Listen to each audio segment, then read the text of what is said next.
السلام عليكم ورحمة الله. مرحبا بكم في فيديو جديد على قناتي شهوة فردوس. كنتمنى هذا الفيديو يلقاكم صحة وأحوال جيدة إن شاء الله. في الوصفة ديال اليوم كما كتشوفوا معايا عبارة عن حريشات صغار في الفران، كيجوا مشققين ومقرمشين ومحمرين وشاش من الداخل بنكهة البرتقال بدون زبدة ولا حليب ولا دقيق، بيضة واحدة فقط بكمية وفيرة.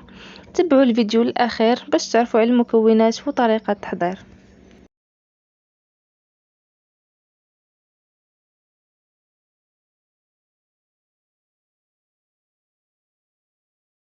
بسم الله على بركة الله. بالنسبة للمكونات غنحتاج 500 غرام ديال سميده رقيقة، سميده ديال الحرشة، كاس الا ربع من عصير البرتقال بقياس كاس العنبة، كاس الا ربع من سكر سنيده، كاس الا ربع من الزيت، ياغورت بنكهة الفانيلا، ونحتاج بيضة واحدة، قشور برتقالة، ورشة من الملح لتاع ديال الذوق، وجوج اكياس من خميرة الحلويات.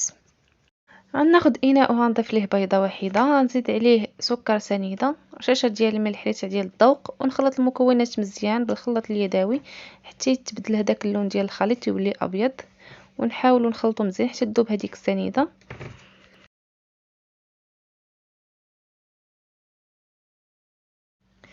حتى كيتبدل اللون ديال الخليط كيولي اللون ديالو ابيض على هذا الشكل كما كتشوفوا. وغنزيد عليه كاس ديال الزيت ونخلط المكونات مزيان مع بعضياتهم. كنديروا السوائل هما الاولين عاد النواشف.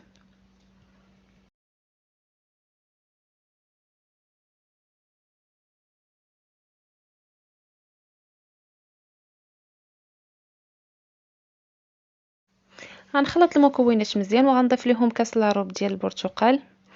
بالنسبه لهاد البرتقال كيعطيهم واحد الذره رائعه للحريشات، غنضيف لهم قشور ديال البرتقال حتى هما باش كيجيو منسمين مزيان. اللي ما كيعجبوش البرتقال يمكن لكم تعوضوه بالحليب. غنخلط المكونات مزيان مع بعضياتهم وغنضيف لهم ياغورت منكه بالفانيلا، يمكن لكم تعوضوه بياغورت طبيعي. بما انه درنا قشور البرتقال يعني راه تيجيو منسمين، ماشي ضروري يكون ياغورت بالفاني. بالنسبه للدور ديال هاد الياغورت كيعطي واحد الهشاشه للحريشات من الداخل. غنخلط المكونات مزيان، عاد غنزيد عليهم سميده رقيقه. بالنسبه للسميده غنزيدها على دفعات، ما غنزيدهاش مره واحده، نزيدها على دفعات وانا كنخلط.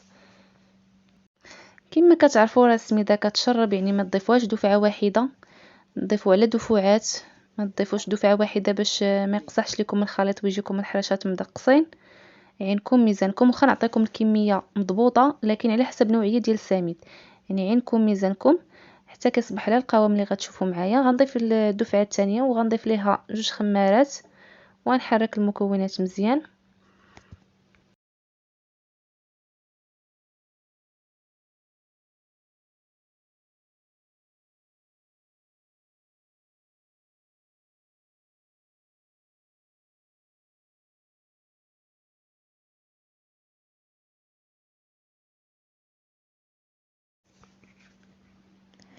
غنضيف الكميه ديال السميده اللي تبقات ليا وغنخلط المكونات مزيان. في هذه المرحله ما نبالغوش بزاف التحريك، غنحرك غير شويه ونحبس باش هذوك الحرشات ما يتعجنوش وتبقى هذيك السميده يعني تجي باينه وتجي حرشه. ونخلط غير شويه حتى ينسجموا المكونات مع بعضياتهم ونحبس، ونغطي المكونات بواحد البلاستيك غذائي ونخلي الخليط يرتاح واحد 10 ديال الدقائق، لحقاش مازال هذيك السميده غتشرب، ماشي هذا هو القوام ديالها، مازال غادي تشرب. غير واحد 10 دقائق نخلوه يرتاح وعاد نبداو نخدموا به.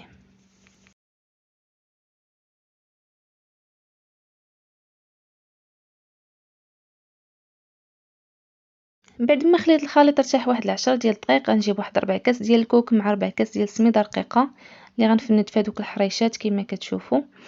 غنشكلهم على شكل دائري بهذا الشكل وغادي نضغط عليهم غير شويه، ما نضغطش عليهم بزاف، ونقادهم الجوانب حتى يعطونا شكل دائري. نحاول نديرهم بحجم متساوي. كما كتشوفوا الخليط راه مازال زاد شرب، يعني كيولي على هذا القوام. داكشي علاش من الاول قلت لكم عينكم ميزانكم وما تقصحوش الخليط من الاول، خلوه خفيف واحد شويه فين تشرب هذيك السميده باش تحصلوا على هذا القوام. ضروري ما تخلوا الخليط خفيف شويه باش يجيكم هذوك التشققات في الحريشات، ما يجيكمش قاصحين. غادي نفند في السميده والكوك. اللي يمكن لكم تستغناو على الكوك تضيفوا غير السميده بوحدها، انا ضفت السميده رقيقه، يمكن لكم تفندوا حتى السميده الغليظه. وغادي نشكل بهذه الطريقه حتى نكمل الكميه كامله. راه الطريقه واضحه. غنحاول نبعدهم على بعضياتهم في اللاطه لحقاش مازال كيزيدوا يتنفخوا باش ما يلتصقوش مع بعضياتهم. بعد ما كملت الكميه كامله كما كتشوفوا راه عطاتني 18 الحبه. بالنسبه للطريقه ديال الطهي ديالهم كنشعل ليهم غير من الفوق حتى يتشققوا. بالنسبه للفرن الغازي على نار مهيله حتى يتشققوا وياخذوا اللون ديالهم الذهبي عاد نشعلوا ليهم من التحت. اما بالنسبه للفرن الكهربائي كنشعلوا لهم على 180 درجه من الفوق ومن التحت حتى كيتشققوا مزيان. عاد كنطفي لهم من الفوق ونخلو لهم غير من التحت. ضروري ما يطيبوا على نار مهيله باش ما يتخطفوش في اللون ويتشققوا لكم مزيان.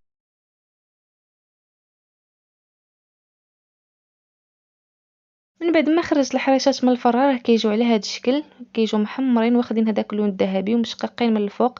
غيطيبوهم على نار مهيله باش يجيو مشققين، كيجيو رائعين. وحتى داك المذاق ديال الليمون كيجي فيهم رائع ولذيذ بزاف. ملي كنزيدوهم هذوك قشور الليمون كيزيدو يعززوا داك المذاق. ضروري ما تجربوهم بهذه الطريقه راه كيجيو لذاذ بزاف، كيجيو هشاش من الداخل ومقرمشين من برا. كما العاده الا عجبتكم الوصفه ما تبخلوش عليا من اللايك ديالكم فضلا وليس امرا. واللي اول مره كيشوف القناه ينزل يشترك مرحبا بكم باش تبقاو توصلوا بكل جديد. ومرحبا بالبنات اللي دخلوا معنا جدادات مرحبا بكم. مع السلامه الى فيديو قادم ووصفه جديده ان شاء الله.